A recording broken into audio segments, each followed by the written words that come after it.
ओम नमः शिवाय प्रिय भक्तों। ओम वासुदेवाय नमः। जय श्री कृष्ण। दोस्तों, भगवान शिव ने बताया कि बुढ़ापे में सुखी रहना है तो ये दो काम आज ही छोड़ दें और ये तीन चीजें अपना लें। नमस्कार दोस्तों, स्वागत है आपका PHR वॉइस चैनल पर। एक गांव में एक बुजुर्ग दंपति रहते थे। उन दोनों में से पत्नी जो थी वह बिल्कुल शांत स्वभाव की थी, सीधी सादी औरत थी और वह बुजुर्ग चिड़चिड़ापन और गुस्सैल स्वभाव का व्यक्ति था। वह बुजुर्ग बात बात पर नाराज होने वाला था। उसकी पत्नी उसे समझाती थी कि इस उम्र में इतना गुस्सा ठीक नहीं है, लेकिन वह मानता ही नहीं था। उसकी पत्नी जब खाना बनाती थी तो कभी सब्जी में या रोटी में थोड़ा सा भी नमक तेज हो जाता तो वह थाली को उठाकर फेंक देता था। उस बुजुर्ग के इस व्यवहार से पूरा घर परेशान रहता था। पूरे घर में कलेश और रोज रोज इसी बात का झगड़ा होता रहता था। घर के सब लोग कबीर पंथी थे, कबीरदास जी के अनुयायी और उनके सत्संगी थे। रोजाना कबीरदास जी के सत्संग में जाते थे। फिर एक दिन उनकी पड़ोसी महिला ने उस बुजुर्ग महिला से कहा कि इनको भी तो सत्संग ले जाया करो, हो सकता है कि कबीरदास जी की बात मानकर इनका व्यवहार बदल जाए। फिर उस बुजुर्ग महिला ने कहा, बात तो ठीक है। फिर उसने अपने घर वालों को यह बात बताई और कहा कि उनको भी कबीरदास जी के पास ले जाते हैं और उनको सब बताएंगे, शायद कुछ हल निकल जाए। रोज रोज के झगड़े से किसी तरह से तो मुक्ति मिले, किसी तरह से तो घर में कलेश खत्म हो जाए और शांति घर में आ जाए। फिर एक दिन घर वाले किसी तरह उस बुजुर्ग को मनाकर कबीरदास जी के पास ले गए। संत तो बिना बताए ही सब कुछ समझ लेते हैं, जान लेते हैं। और जब वे कबीरदास जी के पास पहुंचे तो उन्होंने समझ लिया कि ये लोग उनके पास क्यों आए। कबीरदास जी ने देखते ही जान लिया कि उनके घर में अशांति है, इसलिए घर में सुख चैन की तलाश में यह हमारे पास आए हैं। और उन्होंने यह भी जान लिया कि घर में अशांति का कारण क्या है। जब वह गृहस्थ परिवार वहां पर पहुंचा तो दोपहर का समय था। सभी ने जाकर के कबीरदास जी को प्रणाम किया और उनके सामने ही बैठ गए। उस वक्त कबीरदास जी अपनी कुटिया में बैठे बैठे कुछ लिखवा रहे थे। कबीरदास जी की धर्मपत्नी का नाम था लोई। अचानक कबीरदास जी ने माता लोई से कहा कि कोई जरा दीपक जलाकर लाओ, मुझे कुछ ढूंढना है। कबीरदास जी ने जब दीपक मंगाने का आदेश दिया तो उस बुजुर्ग को बड़ा आश्चर्य हुआ कि दोपहर का समय है, अच्छी खासी धूप खिल रही है और ऐसे में दीपक मंगाने का क्या प्रयोजन है। अब वह बुजुर्ग सोचता है कि यह महात्मा या तो मूर्ख है या फिर पागल है। भला सूरज की अच्छी खासी रोशनी है और यह दीपक मंगा रहे हैं, यह तो बड़ी अजीब बात है। वह बुजुर्ग मन ही मन ऐसा सोच रहा था कि तब तक माता लोई जलता हुआ दीपक लेकर हाजिर हो गई। उन्होंने चुपचाप दीपक उनके पास रखा और अंदर चली गई। अब वह बुजुर्ग सोचता है कि उनकी पत्नी भी क्या खूब है, इसने तो यह भी नहीं पूछा कि पागल हो गए हो। दिन है, दोपहर का समय, अच्छी खासी धूप खिल रही और फिर दीपक क्यों मंगाया। मैं बड़ा चक्कर में हूँ, ये मैं कहाँ आ गया पागलों की बस्ती में। यह महात्मा तो सचमुच पागल है। यह महात्मा तो पागल है ही, सबसे बड़ी पागल और मूर्ख तो इसकी पत्नी है। यह पागल मेरे घर में शांति लाएंगे या मेरे घर के कलेश को खत्म करेंगे या मेरे बुढ़ापे को ठीक करेंगे। उसके मन में सवाल पर सवाल उठे जा रहे थे, लेकिन उसने उस वक्त कुछ नहीं कहा और गुस्से में बैठा रहा। कबीरदास जी ने उसके मन की बात समझ ली कि यह गुस्से से तिलमिला रहा है और हमें पागल समझ रहा है। उन्होंने यह भी जान लिया कि गुस्सा इसे इसलिए आ रहा है कि लोई ने एक भी सवाल मुझसे क्यों नहीं पूछा, इस बेवकूफ़ी के लिए वह हमसे लड़ी क्यों नहीं। कबीरदास जी समझ तो सब गए, लेकिन बेपरवाह होकर दीपक की रोशनी में लिखते रहे। उस गुस्सैल बुजुर्ग आदमी ने बड़बड़ाते हुए अपने बच्चों से कहा कि यह पागल हमारे घर में शांति लाएगा, अब हद होगी, चलो यहाँ से। मैं एक क्षण भी यहाँ पर नहीं रुक सकता, यहाँ से शीघ्र चलो, मुझे नहीं रुकना यहाँ पर, मुझे इससे ज्ञान नहीं लेना।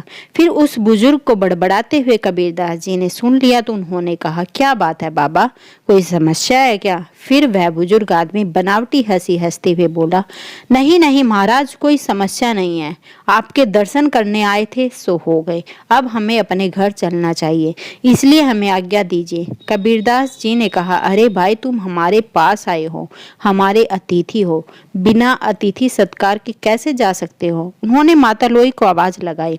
माता लोई तुरंत आई और हाथ जोड़कर खड़ी हो गई। कबीरदास जी ने कहा, यह बाबा थोड़ी जल्दी में है और यह जाना चाहते हैं, जल्दी से 2 गिलास दूध लेकर आ। फिर उस बुजुर्ग ने मना किया, अरे नहीं नहीं महाराज, घर से भोजन करके आए हैं, दूध की कोई आवश्यकता नहीं है। लेकिन कबीरदास जी ने कहा, आप हमारी कुटिया में पहली बार आए हैं, बिना अतिथि सत्कार के कैसे जा सकते हो। फिर वह बुजुर्ग चुप हो गया और माता लोई बिना कुछ कहे और बिना कुछ पूछे अंदर गई और 2 गिलास दूध लेकर हाजिर हो गई। कबीरदास जी ने 1 गिलास दूध उस बुजुर्ग आदमी को दिया और 1 गिलास स्वयं ले लिया। अब जैसे ही उस बुजुर्ग आदमी ने दूध की घूंट ली तो दूध इतना कड़वा था कि उसका उल्टी करने का मन हुआ। दूध में नमक ही नमक था। उसका मन हुआ कि दूध को फेंककर इस महात्मा के सिर पर मारो, क्योंकि उसका तो रोज का यही काम था। कभी मिर्च ज्यादा लगे तो फेंक दी थाली, कभी नमक ज्यादा लगे तो थाली को फेंक दिया। अब उसने कबीरदास जी की तरफ गुस्से से देखा। कबीरदास जी तो बड़े सहज भाव से दूध पी रहे थे, उनके चेहरे पर ऐसा कोई भाव नहीं था। उसका तन जल गया। कहा, कुछ नहीं, मन ही मन कहा कि आज कहाँ यह घर वाले मुझे ले आए। ये संत है, यह तो सचमुच ही कोई पागल इंसान है, हद हो गई। गिलास को एक तरफ रख दिया और कबीरदास जी से कहने लगा, महाराज अहो भाग्य मिले, अब हम चलते हैं। कबीरदास जी ने कहा, शायद तुम कोई समस्या लेकर आए थे, तुमने अपने आने का कारण तो बताया ही नहीं। ऐसे कैसे जा सकते हो, कोई समस्या हो तो बताओ, शायद हम कोई हल निकाल सके। बुजुर्ग बोला, अरे महाराज छोड़िए, अब क्या हल निकालेंगे, हम समस्या लेकर ही, लेकिन अब जा रहे हैं, हमने सब देख लिया, तुम्हारे बस की बात नहीं। कबीरदास जी ने कहा, अरे जब समस्या लेकर आए हो तो बताने में क्या हर्ज है, आखिर बताओ तो सही, हो सकता है कुछ समाधान निकल आए। बुजुर्ग ने कहा, चलो पूछ ही लेता हूँ, वैसे मुझे लगता नहीं कि तुम्हारे पास मेरी समस्या का कोई हल होगा। कबीरदास जी ने बार बार पूछा तो उस बुजुर्ग आदमी ने कहा कि सुनो, मेरे घर में कोई भी मेरी इज्जत नहीं करता, सब मुझे हीन दृष्टि से देखते हैं, कोई मेरा कहना ही नहीं मानता, सब अपनी अपनी मनमानी करते रहते हैं। मेरे घर में बड़ा क्लेश और अशांति रहती है, अपने घर में शांति और समृद्धि चाहता हूँ, इसलिए आपके पास आया था। लेकिन आपकी मूर्खता देखकर मुझे पक्का विश्वास हो गया कि आपके पास मेरी समस्या का कोई समाधान नहीं हो सकता। मेरे घर में शांति लाने के लिए आप कुछ भी नहीं कर सकते। कबीरदास जी मुस्कुराए और कहने लगे, हम जानते हैं तुम्हारे घर में अशांति और कलेश रहने का क्या कारण है और हमने तुम्हें हल बता दिया, लेकिन शायद अभी तक तुम समझ नहीं पाए। जब कबीरदास जी ने ऐसा कहा तो बुजुर्ग आदमी बोला, वाह कमाल की बात है, आपने हल भी बता दिया, लेकिन जब से हम आए तब से आपने तो एक शब्द भी नहीं कहा, फिर कैसे हल बता दिया। कबीरदास जी ने कहा, सुनो, याद करो, जब तुम आए थे हमने तुम्हारे सामने ही अपनी पत्नी से जलता हुआ दीपक मंगाया था कि नहीं। फिर उस बुजुर्ग ने कहा, हाँ मंगाया था। तो कबीरदास जी ने कहा कि हमारी पत्नी ने तुरंत हमारी आज्ञा का पालन किया और बिना कुछ पूछे और बिना कुछ कहे हमारी आज्ञा का पालन करते हुए जलता हुआ दीपक लेकर आई। उसने यह तक नहीं पूछा कि दोपहर है, ऐसे में दीपक की क्या आवश्यकता है। उसने वही काम किया जो हमने उससे कहा, कोई सवाल तो नहीं किया, कोई प्रतिकार तो नहीं किया। बुजुर्ग आदमी बोला, हाँ इसी बात का तो मुझे ताज्जुब है। कबीरदास जी ने आगे कहा, उसके बाद फिर हमने दूध मंगाया और मैं जानता हूँ कि हमारी पत्नी ने शक्कर की जगह दूध में बहुत सारा नमक डाल दिया था। दूध बहुत कड़वा था, इतना कड़वा कि तुमसे पिया तक नहीं गया, और तुमने देखा मैं इस कड़वे दूध को चुपचाप प्रेम से पी गया। पता है क्यों? क्योंकि जब हमारी पत्नी ने हमसे दीपक के बारे में कुछ नहीं पूछा तो हमारा भी कोई अधिकार नहीं बनता। कोई सवाल जवाब नहीं किया तो हम भी कैसे कोई सवाल जवाब कर सकते हैं। दीपक लाना और हमारी आज्ञा का पालन करना ही अपना धर्म समझा तो हम कैसे पूछ सकते थे कि दूध कड़वा क्यों है। हमने भी अपना धर्म समझा और दूध पी लिया। जिस तरह उन्होंने कोई प्रतिकार नहीं किया उसी तरह हमने भी कोई प्रतिकार नहीं किया। इससे क्या समझे? इससे यह सिद्ध होता है कि पति और पत्नी दोनों को सामंजस्य स्थापित करके एक दूसरे की बात माननी चाहिए, एक दूसरे की बात का सम्मान रखना चाहिए, आपस में प्रेम और विश्वास से रहना चाहिए। मुझे पता है ऐसा तुम नहीं करते हो। कबीरदास जी ने कहा, ध्यान रखो, गलती सबसे हो जाती है। आज गलती से दूध में शक्कर की जगह पर नमक पड़ गया तो हमने स्वीकार किया, चुपचाप बिना कुछ पूछे बिना कुछ कहे पी लिया। तुम्हारे घर में अशांति का कारण यही है।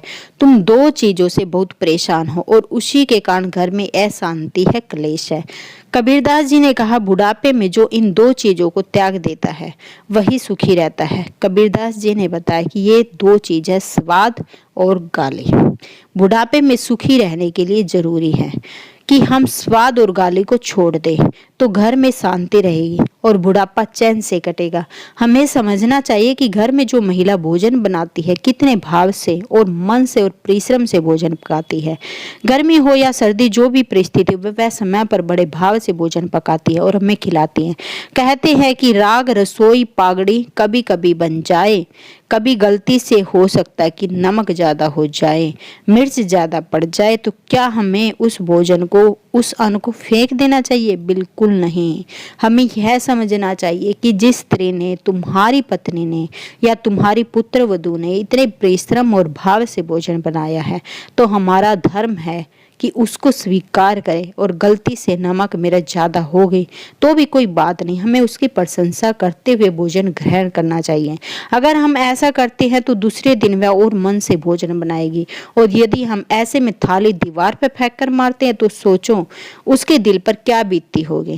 क्या उसके मन में तुम्हारे लिए कोई सम्मान बचेगा? हरगिज नहीं।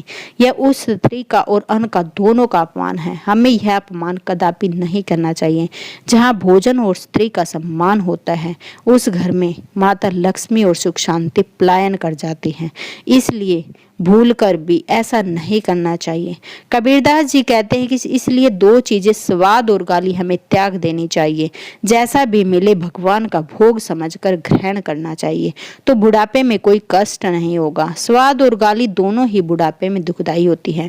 अब उस बुजुर्ग को पूरी बात समझ में आ गई कि मेरे घर में अशांति क्यों बनी हुई है।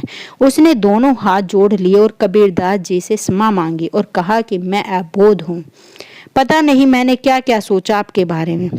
मैंने जो अनुचित वचन कहे, आप मुझे उदारता और विशालता दिखाते हुए क्षमा करने की कृपा करें।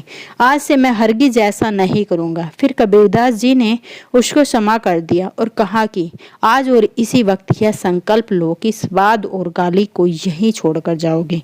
फिर आगे कबीरदास जी ने कहा कि सुनो, यदि बुढ़ापे में सुखी रहना चाहते हो तो इन दो चीजों का त्याग कर दो। और अब तुम्हें जिन तीन चीजों के बारे में बता रहा हूँ, इन तीनों चीजों को हमेशा अपने साथ रखोगे तो बुढ़ापे में कोई कष्ट नहीं होगा। बुजुर्ग ने कहा कि मैं आज से ही स्वाद और गाली का त्याग करता हूँ, लेकिन वह तीन चीजें कौन सी है महाराज जो मुझे साथ रखनी चाहिए? कृपया बताने की कष्ट करें। कबीरदास जी ने कहा कि जिनका जीवन अनुशासित होता है, सफलता उनके दरवाजे पर दस्तक जरूर देती है। मनुष्य का जीवन तभी सार्थक बनता है जब वह अपने कार्य और जिम्मेदारियों के बीच संतुलन बनाए रखे। बुढ़ापा जीवन का वह पड़ाव है जहाँ पर हर व्यक्ति सुख और आराम की जिंदगी जीना चाहता है। इस पड़ाव में खुशियाँ पाने के लिए व्यक्ति को बुढ़ापे तक इन तीन चीजों का साथ नहीं छोड़ना चाहिए। इसे समझना बहुत ही जरूरी है। पहली बात, धन का सदुपयोग। धन एक ऐसी चीज है जो अपना और पराया के बीच का फर्क समझा देता है। जब तक आपके पास पैसा है, रिश्ते नाते हैं, सब जगह आपकी पूछ हो गई, लेकिन जब धन का अभाव होता है तो आप अपने बीच साथ छोड़ देते हैं। यह दुख तब और बढ़ जाता है जब व्यक्ति ढलती उम्र में हो। इसलिए महापुरुषों ने कहा है कि धन का सदा सदुपयोग करना चाहिए। पैसों की बचत करके तो बुढ़ापे में आपको किसी के सामने हाथ फैलाने की जरूरत ना पड़े। साथ ही ध्यान रखो, संपूर्ण धन पर कुंडली मारकर बैठ जाना भी बुढ़ापे में दुखदाई हो सकता है। दूसरी बात, अनुशासन। अनुशासन और अभ्यास से ही आत्मविश्वास पैदा होता है। जो लोग अपना हर काम समय पर करते हैं, अपनी दिनचर्या को अनुशासित ढंग से जीते हैं, उन्हें कभी किसी पर निर्भर नहीं होना पड़ता। वह अपने हर लक्ष्य को प्राप्त कर ही लेते हैं। शुरुआत से ही व्यक्ति को अपने काम को सही समय, सही तरीके से करने की आदत को डालना चाहिए। उसे बुढ़ापे में तकलीफ नहीं सहनी पड़ेगी। समय पर और ऋतु के अनुसार खान पान, सही समय पर सोना, जागना, व्यायाम, वह हर कार्य निश्चित समय पर करना चाहिए, जो अच्छी सेहत के लिए बहुत जरूरी है। अनुशासन का साथ कभी नहीं छोड़ना चाहिए। कहते हैं, जिनमें अकेले और अनुशासन से चलने के हौसले होते हैं, एक एक दिन उनके पीछे काफिले होते हैं। तीसरी बात मददगार कबीर दास जी कहती हैं, जब व्यक्ति किसी निस्वार्थ भावना से मदद करता है वह जीवन में कभी उदास और परेशान नहीं रहता। दान और दया ही सबसे बड़ा धर्म है। आपकी आज ही मदद आपके कल को संवारती है। बुढ़ापा सुख और शांति के साथ व्यतीत होता है।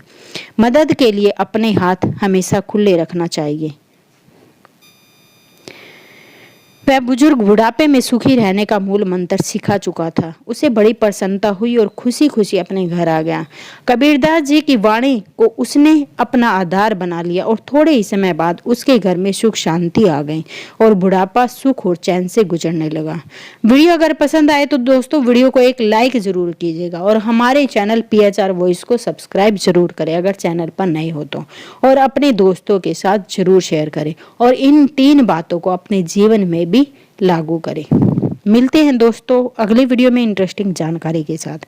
धन्यवाद दोस्तों, दिल की गहराइयों